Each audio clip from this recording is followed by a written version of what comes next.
특별한 계기가 있습니다.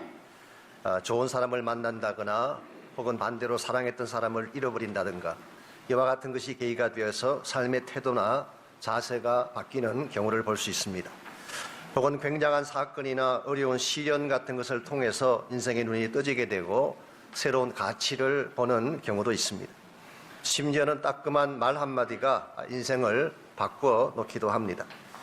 오래전 미주리주의 해밀턴이라는 지역에 짐이라고 하는 소년이 있었습니다. 그의 아버지는 침례교 목사님이었습니다. 그러므로 부자가 아니었어요. 가난한 목사였어요. 그러다 보니까 그는 동네 식료품 가게에 가서 일을 해야만 했고 학비를 벌고 생활비를 벌어야만 그의 삶이 지탱이 됐습니다. 하루는 일을 마치고 저녁에 돌아와서 식탁에서 밥을 먹으면서 그날 가게 주인이 했던 일을 자랑스럽게 가족들 앞에 이야기했습니다. 사골의 커피를 비싼 커피와 섞은 후에 그것을 비싼 값으로 팔았는데 깜짝같이 속아 넘어가더라.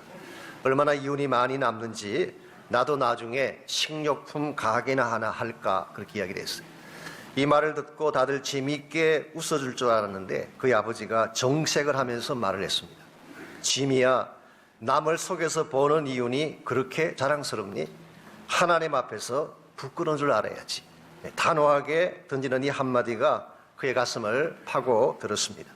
그리고 그 다음날 가게를 찾아가서 그 가게를 그만두고 새로운 직장을 찾게 되고 이것이 계기가 되어서 리테일을 하는 상점에서 일을 하게 되었습니다.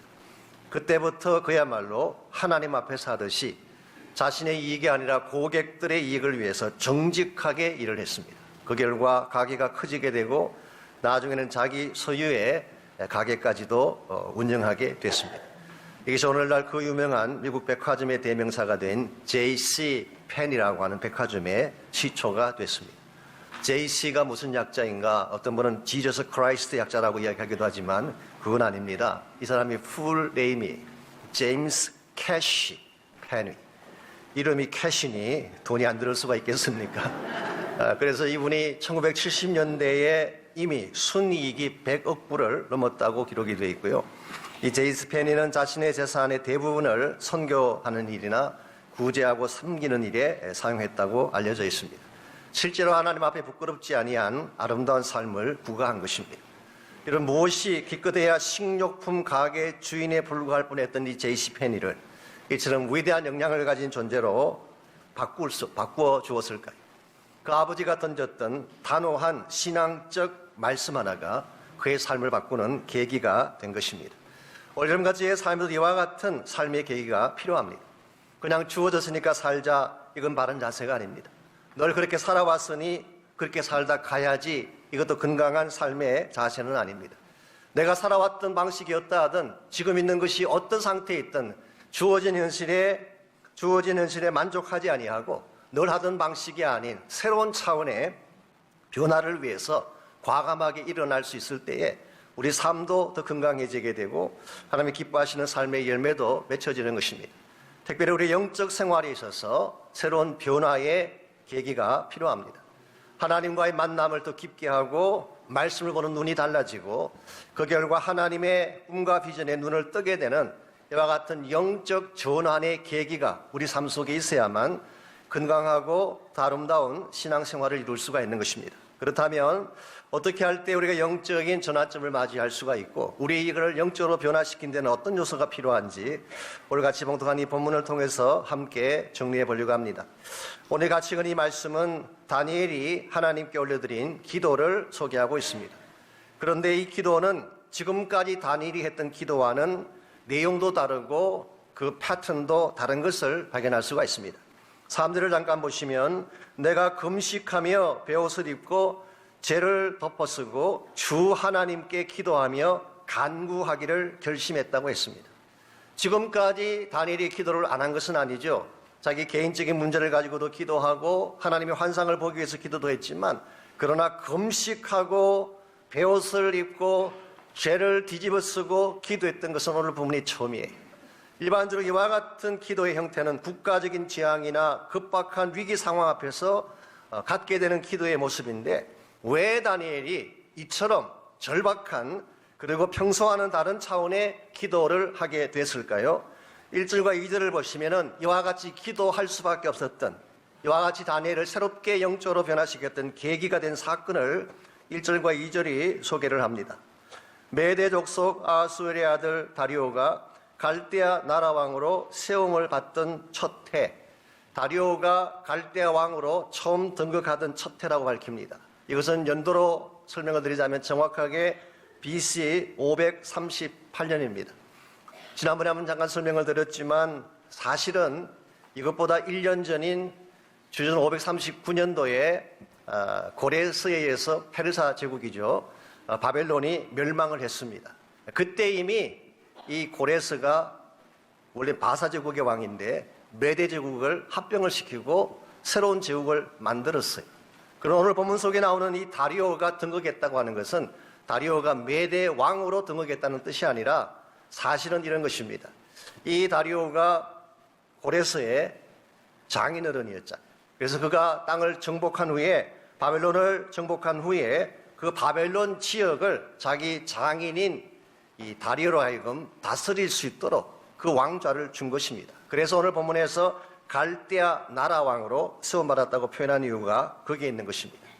이 연도가 정확하게 538년, 주전 538년이었습니다. 그렇다면 이 시점이 다니엘이 바벨론의 포로로 끌려온 지 몇 년 정도가 지났을 때일까요? 다니엘과 그의 친구들은 제1차 포로 때 바벨론에 끌려왔습니다. 그러면 그 연도는 BC 605년이에요. 자, BC 605년에 바벨론에 끌려온 다니엘이 538년을 맞이했습니다. 얼마나 시간이 지났을까요? 605 빼기 538 하면 67년이 나옵니다. 그의 나이가 아니라 그가 바벨론에 끌려온 지 67년째 되던 그 해에 그런 특별한 한 책을 목격하게 됩니다. 2절 말씀에 그 내용이 나와 있습니다. 그 통치 원년에 나 다니엘이 책을 통해 여호와께서 말씀으로 선지자 예레미야에게 알려주신 그 연수를 깨달았나니 곧 예루살렘의 황폐함이 70년 만에 그치리라 하신 것이니라. 여기에 책 한 권을 읽게 된 것을 소개하는데 이 책이 어떤 책일까요? 이 책이라는 이 단어는 히브리 말로 세포라고 하는 말, 복수는 세프림이라고 이렇게 되어 있는데요. 일반적으로 편지라고 번역할 수도 있고 그냥 책으로 번역할 수도 있고 혹은 두루마리 책, 스크롤이라고 번역할 수도 있습니다. 그런데 NIV 번역에서는 아예 이것을 스크립처라고 번역을 했어요. 개역 한글 성경에도 그냥 책이라고 말하지 않고 서책이라고 했어요. 기록된 책이다 그렇게 이야기했어요. 그러므로 정리하자면은 이 책은 그냥 책이 아니라 두루마리 형태의 하나님의 말씀이 기록된 바로 나중에 성경책이 되는 그 책을 읽게 된 것입니다. 특별히 예레미야 선지자가 기록한 책이라고 했기 때문에 예레미야서를 보게 되면 이 책의 내용을 확인해 볼 수가 있습니다. 예레미야 25장 11절에 보게 되면 유다 민족이 70년 동안 바벨론 왕을 섬기게 될 것이라는 예언이 나와 있어요. 좀 더 구체적으로는 예레미야 29장 10절과 11절을 보면 이렇게 밝힙니다. 여호와께서 이와 같이 말씀하시니라. 바벨론에서 70년이 차면 내가 너희를 돌보고 나의 선한 말을 너희에게 성취하여 너희를 이곳으로 돌아오게 하리라. 여호와의 말씀이니라. 너희를 향한 나의 생각을 내가 아나니 평안이요 재앙이 아니니라. 너희에게 미래와 소망을 주는 것이니라. 이 말씀 속에 바벨론의 포로로 끌려가긴 하겠지만 70년이 차면 다시 돌아온다고 하는 약속이 기록되어 있어요. 다니엘이 이 책을 본 것입니다. 이 메시지를 본 것입니다. 그 순간 다니엘은 굉장한 충격 가운데 살게 됩니다. 이제 얼마 지나지 않으면 하나님께서 새로운 차원의 일을 시작하실 것이 자명했기 때문에, 더구나 지금 본인이 포로로 끌려온 지가 67년이 되었다고 하니까 70년이라면 얼마 시간이 남지 않은 그런 상태입니다. 이제 약 3년만 지나면 하나님께서 유다 민족을 귀환시킬 뿐만 아니라 그 이후에 하나님의 구속사를 위한 굉장히 중요한 사건들을 하나씩 펼쳐간다는 사실을 확인했기 때문에 다니엘은 이 책을 보는 순간 그냥 잠잠히 있을 수가 없습니다. 평소처럼 잠만 잔다든가 평소같이 나이브하게 생활할 수 없었어요. 그래서 그는 금식을 하고 베옷을 입고 죄를 뒤집어선 상태에서 하나님께 나아가 결단하고 기도하기 시작한 것입니다. 이것을 우리는 영적 각성이라고 부를 수가 있고 이것을 영적 변화의 계기라고 부를 수도 있습니다. 오늘 여러분과 의 삶에도 이와 같은 영적인 각성이 필요합니다. 지금까지 그저 살아봤으니까 됐다가 아니라 이 정도면 괜찮지 않겠는가라고 하는 나이브한 생각이 아니라 새로운 도전과 하나님의 비전 앞에 변화를 추구하는 마음의 자세, 이게 바로 영적 자세인 것입니다. 요즘 개인이건 교회이건 영적 침체에 빠졌다고 하는 평가를 많이 듣게 되죠. 그러나 이것은 숫자에 대한 이야기가 아닙니다. 여러분, 숫자가 많으면 부흥한 것이고 숫자가 줄어가면 침체에 빠진 것일까요? 저는 거기에 동의하지 않습니다. 아무리 숫자가 많아도 생기가 없으면 가치가 없어요. 심령이 말라있고 기쁨과 도전과 비전이 없다면 에스겔 꼴짝의 마른 뼈와 다를 바가 뭐가 있겠습니까? 그러므로 숫자가 중요한 것이 아니라 우리 심령 속에 일어나야 될 참된 변화가 일어나지 않을 때, 생계의 역사들이 일어나지 아니하고 중단되어질 때에 이것이야말로 진정한 차원의 위기요, 진정한 차원의 두려운 현상이라고 부를 수가 있습니다. 이런 면에서 개인이든 교회이든 영적 전환점이 필요하고 새로운 영적 각성을 통한 변화의 계기가 필요합니다. 참된 차원의 영적 변화를 경험하려면 과연 무엇이 필요할까요? 오늘 본문에 보시면은 다니엘이 이 서책을 읽는 중에 발견했던 세 가지 중요한 인식이 있습니다. 이 세 가지 인식을 하나씩 우리가 정리해 보게 되면 우리 삶 속에 참된 변화가 일어날 때 무엇이 필요한지를 확인해 볼 수가 있습니다. 제일 첫 번째로 영적 전환을 경험하려면 자신이 누구인가, 자신의 실체를 먼저 발견을 해야 됩니다. 5절과 6절을 보시면은 다니엘이 이 하나님의 말씀 앞에서 비로소 깨닫게 된 중요한 사실 하나를 5절과 6절을 통해서 소개를 하고 있습니다. 우리는 이미 범죄하여 패약하며 행악하며 반역하여 주의 법도와 규례를 떠났습니다. 여기서 다니엘의 선포는 이미 범죄했습니다. 유다 민족이 겉모양은 그럴듯했어요. 쉽게 말해서 바벨론의 그 야만적인 이방인과 비교해 본다면은 겉모양은 훨씬 더 고상해 보이고 도덕적으로 괜찮았을 가능성이 있습니다. 어쨌든 하나님을 믿는다는 백성이었고 제사도 드리는 사람들이었고 아무리 타락했다고 하지만 그래도 이방 민족인 바벨론과 비교한다면 좀 더 고상하게 보이는 면이 있었을 것입니다. 그런데 실제로 이 유다 민족의 내면을 들여다보았더니 패역했어요. 행악했어요. 반역했어요. 그리고 하나님의 법도와 규례를 떠나갔어요. 여기서 다니엘은 처절하게 유다 민족의 현주소를 들여다보고 있습니다. 그 모양이 그럴듯하다고 괜찮은 것이 아닙니다. 겉으로 보기에 괜찮아 보인다고 건강한 것이 아니에요. 그 속심령이 패역할 대로 패역되어 있다면, 악할 대로 악하여져 있다면 하나님을 향한 이름은 부르고 있지만 실상은 우상을 섬기고 하나님을 떠난 가운데 있다면 이 민족은 망한 민족인 것입니다. 오늘 이 다니엘은 지금 유다 민족이 바벨론의 포로로 끌려오게 되고 또 멸망을 당하게 되고 이 모든 것의 근본 원인을 비로소 그는 발견하고 소개를 하고 있습니다. 흔히 생각하듯이 정치적인 문제 때문에 아니었어요. 근동 지역의 군사적 상황 때문에 유다 민족이 망하고 바벨론이 등장한 것이 아닙니다. 가장 더 극명한 근본적인 이유는 하나님을 떠나갔던 그들의 죄악 때문에. 이 사실을 누구보다 잘 인식한 다니엘은 금식하고 베옷을 입고 죄를 뒤집어 쓰고 하나님 앞에 자복하고 회개하는 기도를 드린 것입니다. 여러분, 참된 회복과 부흥은 여기에서 시작합니다. 나의 죄를 인정하지 아니하고 내가 하나님 앞에 어떤 존재인지를 알지 못한 가운데서는 절대로 변화가 일어날 수가 없습니다. 오늘 여러분이든 교회이든 저 자신이든 내가 얼마나 하나님 보실 때에 추악하고 더러운 죄인인가를 잘 인식하고 나의 죄를 자백할 때 비로소 내 속심령에서부터 변화가 시작되어지고 그때부터 새로운 전환점을 맞이할 수가 있는 것입니다. 일반적으로 우리 인간이라는 존재는요, 다른 사람의 허물에 대해서는 잘 보지만 자기 자신은 잘 보지 못해요. 그 조 해리의 창이라고 하는 유명한 심리학자가 만든 그 윈도우가 있잖아요. 그분 자신을 보는 4가지 창이 있는데 그중에 가장 무서운 것이 unknown window라고 하는, 이걸 미지의 창이라고 부릅니다. 오픈된 창은 나도 알고 상대도 아는, 나도 보고 상대도 보는 것이 오픈 윈도우. 혹은 hidden window, 이 감추어진 창이라고 하는 것은 상대는 보지 못하지만 나는 아는 케이스예요. 3번째 종류가 사실 블라인드 윈도우라고 하는 이 맹목적인 창이 있습니다. 그것은 나는 보지 못하지만 상대는 보는 경우. 일반적으로 우리가 식사 끝나고 나서 이빨에 고춧가루가 있으면 이게 블라인드 윈도우예요. 나는 보지 못해서 막 웃고 있지만 상대방은 보고 있는. 이 3가지 경우는 좀 그래도 치료할 수 있는 가능성이 있는데 가장 심각한 것이 나도 보지 못하고 상대도 보지 못하는 이게 unknown window예요. 이와 같이 깊숙이 감추어져 있는, 나도 잘 인식하지 못하고 상대도 알지 못하는 이 깊숙이 감추어져 있는 이와 같은 미지의 내 자아를 깨뜨릴 수 있는 비결은 하나밖에 없습니다. 하나님 말씀과 성령만이 깨뜨릴 수가 있어요. 여러분 생각에는 내가 내 자신을 잘 안다고 생각하지만 여러분 솔직히 잘 모르세요. 안다고 생각하는 것보다 훨씬 더 깊은 차원의 죄가 있을 가능성이 있어요. 왜냐하면 성경에 좋은 예가 하나 있기 때문에. 다윗이라는 분이 있었습니다.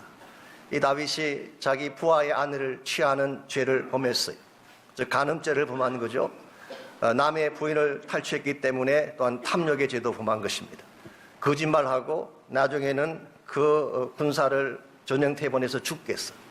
한꺼번에 4가지 십계명을 범하는 이 죄인이었습니다. 그런데도 이 다윗은 떳떳하게 생활을 했어요.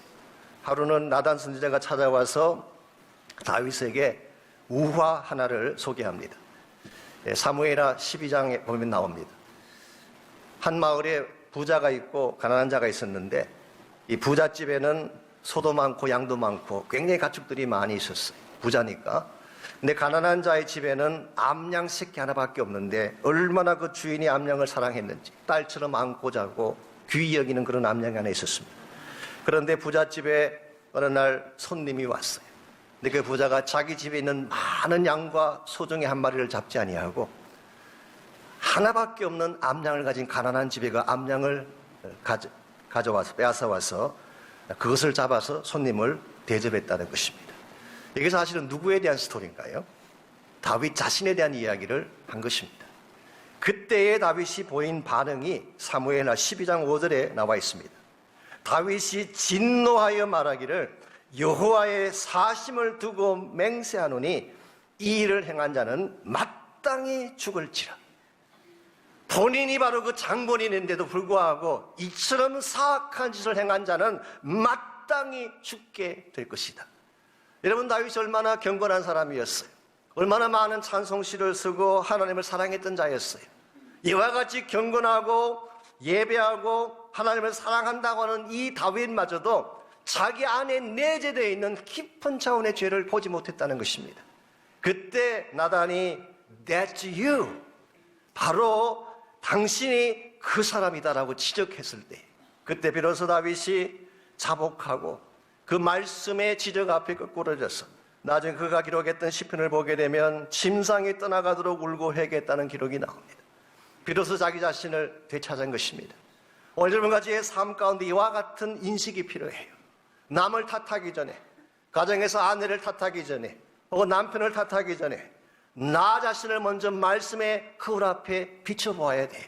내가 얼마나 허물이 많은지를 바로 알 때에 나 자신에 대해서도 바른 자세를 취할 수가 있게 되고 상대방에 대해서도 올바른 자세를 취하는 것이 가능한 것입니다.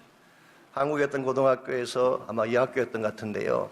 선생님이 칠판을 향해서 글을 쓰고 있는데 학생들이 계속 껄껄대고 웃습니다. 가만히 보니까 선생님의 뒷바지가 터져 있었어요.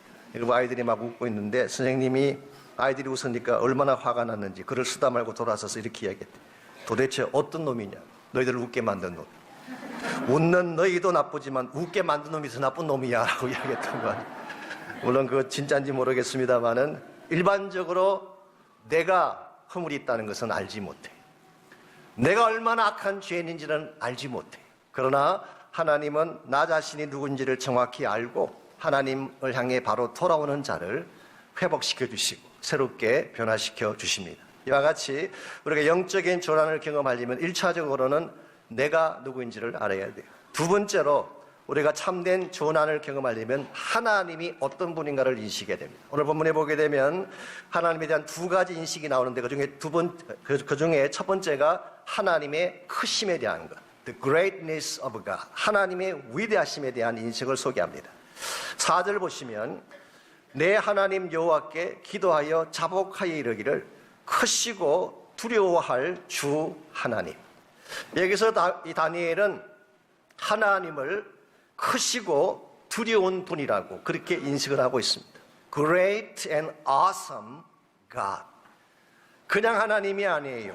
엄청나게 광대하시고 정말 우리가 감히 다가설 수 없을 정도의 창대한 능력과 힘을 소유하신 바로 그 하나님.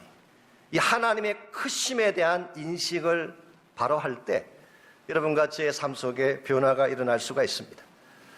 이 하나님은 우리가 흔히 생각하듯이 가볍게 취급할 수 있는 그런 분이 아니에요. 그냥 내가 거의 무시해도 괜찮고 모욕을 주어도 괜찮고 그분의 말씀을 리젝트해도 괜찮을 그런 차원의 하나님이 아니에요. 성경에 기록된 하나님은 천지를 창조하신 하나님이세요. 성경에 소개하시는 하나님은 엘샤다이, 전지전능하신 하나님, 모든 불가능을 가능케 하시는 하나님. 그러므로 성경에 기록된 하나님은 찬양과 존귀와 경배를 영원토록 받기에 합당하신 하나님. 이와 같이 높고 크신 하나님에 대한 인식, 이게 사실 우리가 영적 변화의 핵심 중에 하나입니다. 근데 구약 성경에 나타난 영성의 핵심이 뭐냐 이야기할 때에 Fear of the Lord, 여호와를 경외하는 것, 여호와를 두려워하는 것이라고 이야기합니다. 사실은 이것이 우리 김동경 목사님이 신학교에서 공부하실 때에 박사학위 논문을 쓰시려고 하셨던 주제로 제가 알고 있습니다. 하나님을 두려워하는 것, 하나님을 하나님으로 인식하고 경외하는 것, 여기서부터 진정한 영성이 시작하고 경건한 삶이 시작하고 우리 삶의 변화가 시작되는 것입니다. 혹시 여러분 가운데 예배를 우습게 여기는 분이 있습니까? 하나님을 경외하면 예배를 우습게 여길 수가 없어요. 하나님 말씀을 경홀히 듣고 그냥 지나치는 분 계십니까? 하나님을 경외하면 절대로 그분의 말씀 가볍게 여기고 지나칠 수 없어요. 정말 하나님을 경외하는 사람은 무슨 일을 당하든지 하나님께 나아가서 도움을 청합니다. 우리의 능력과 힘만으로 감당할 수 없음을 알기 때문에 크시고 위대하신 그 하나님이 나의 하나님 되심을 고백하고 그 하나님을 인식할 때에 참된 신앙의 변화가 일어나고 우리의 삶이 하나님 방향으로 바르게 진행되어져 가는 것입니다. 이와 같이 우리 삶 가운데 영적인 전환을 경험하려면 1차적으로는 내가 누구인지를 알아야 돼요. 내가 얼마나 연약한 존재인지. 두 번째는 하나님이 얼마나 크신 분인가를 알아야 해요. 이 하나님의 위대하심, 크심을 흔히 신학자들은 otherness of God, 하나님의 다른 면, 우리가 감히 근접할 수 없는 하나님의 속성이라고 이야기하기도 합니다. 하나님 우리가 감히 근접할 수 없는 otherness of God이기도 하지만 동시에 우리가 세 번째로 인식해야 될 하나님입니다. 하나님은 우리 가까이 다가오셔서 우리를 만지고 사랑하시는 사랑의 하나님이기도 합니다. 그래서 오늘 4절을 계속 보게 되면 이 다니엘은 하나님은 크시고 두려우신 존재일 뿐만 아니라 4절을 계속 보시면 언약을 지키시고 인자를 베푸시는 분이라고 고백을 하고 있습니다. 하나님은 언약을 지키신다. 여기서는 하나님의 신실함을 강조하는 것입니다. faithfulness. 그리고 인자를 베푸신다는 이 표현은 긍휼을 베푸시고 자비를 베푸시고 우리를 사랑으로 회복하시는 하나님인 것을 표현하고 있습니다. 사실 유대 민족이 하나님 말씀을 불순종하지 않았습니까? 그리고 하나님을 믿는다고 이야기하면서도 애굽을 의지하고 심지어는 제사를 드리면서도 동시에 우상을 섬겼던 그런 민족 아닙니까? 이걸 종합적으로 이야기하면 이런 뜻입니다. 이스라엘 민족은 하나님과의 언약을 깨뜨린 민족이에요. 오래전에 아브라함과 언약을 체결하시고 나중에 또 모세를 통해서 다시 한번 시내산의 언약을 체결하시고 그리고 다윗을 통해서 또 언약을 체결하셨던 이 하나님은 이스라엘 민족을 자기 백성으로 삼고 언약을 체결하셨지만 이스라엘 민족은 하나님과의 언약을 깨뜨려 버렸어요. 이와 같이 언약을 깨뜨린 이 민족을 어떻게 하는 것이 정상일까요? 우리 보편적인 생각은 언약궤 떨어서니까 버리는 것이 당연합니다. 약속 지키지 않았는데, 나를 차버리고 떠나갔는데 무슨 붙들 가치가 있겠어요? 그런데 오늘 성경은 뭐라고 말씀하고 있는 것입니까? 너희들은 언약을 깨뜨렸지만, 너희들은 패역하는 가운데에 나를 버리고 떠나갔지만, 그러나 나는 언약을 지킨다. 이게 하나님의 faithfulness. 인간은 실패할지라도 하나님은 실패할 수 없어요. 인간은 하나님을 저버리고 자기 마음대로 살아갔지만, 하나님은 still 그들을 향해 마음을 두고 계시고 그들을 향한 손을 놓지 않은 상태에서 그 약속을 지키시는 하나님.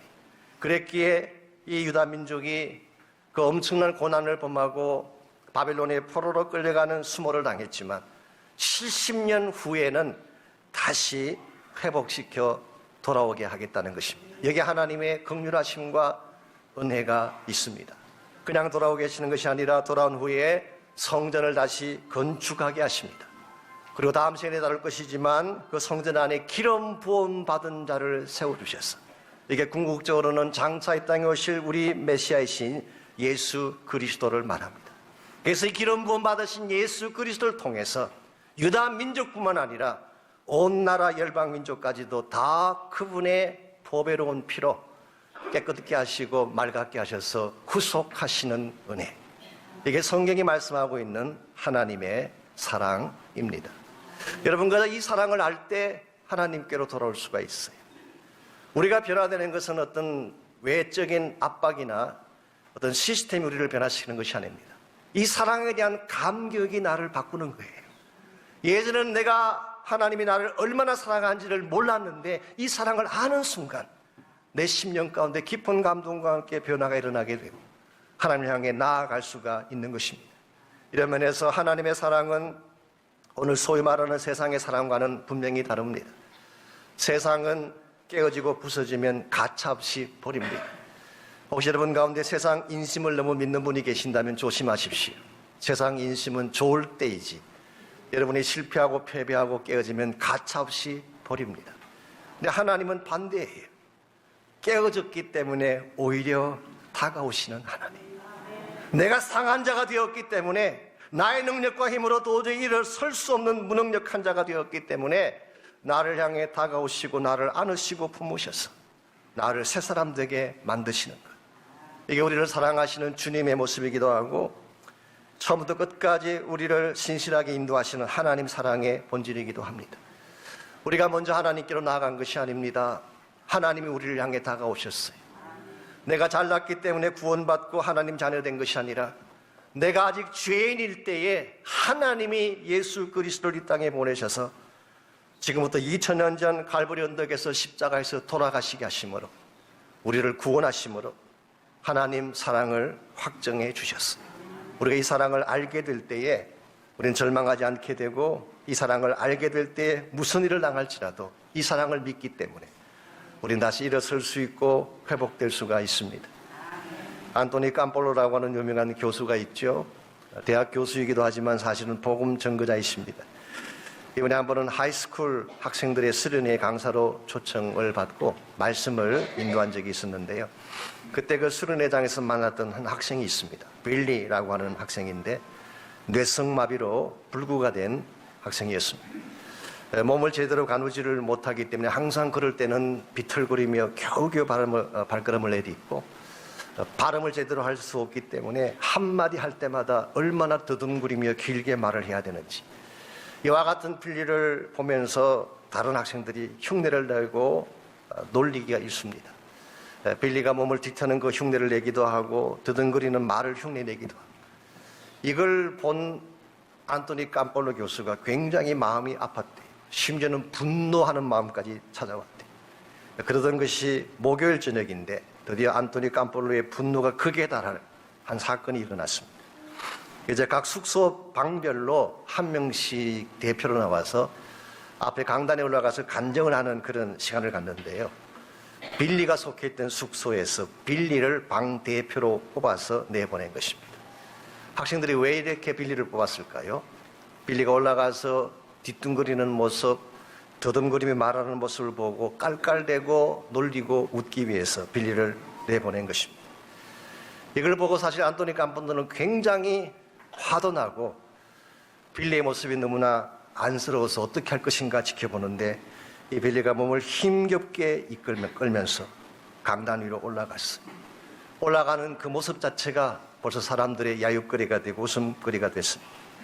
교단이 올라간 빌리가 정말 힘들지만 5분 동안을 다음 딱 한 가지 이야기만 했어요. 영어로 물론 더듬거림 했던 말이지만 Jesus loves me. 예수님이 나를 사랑하십니다. So I love him.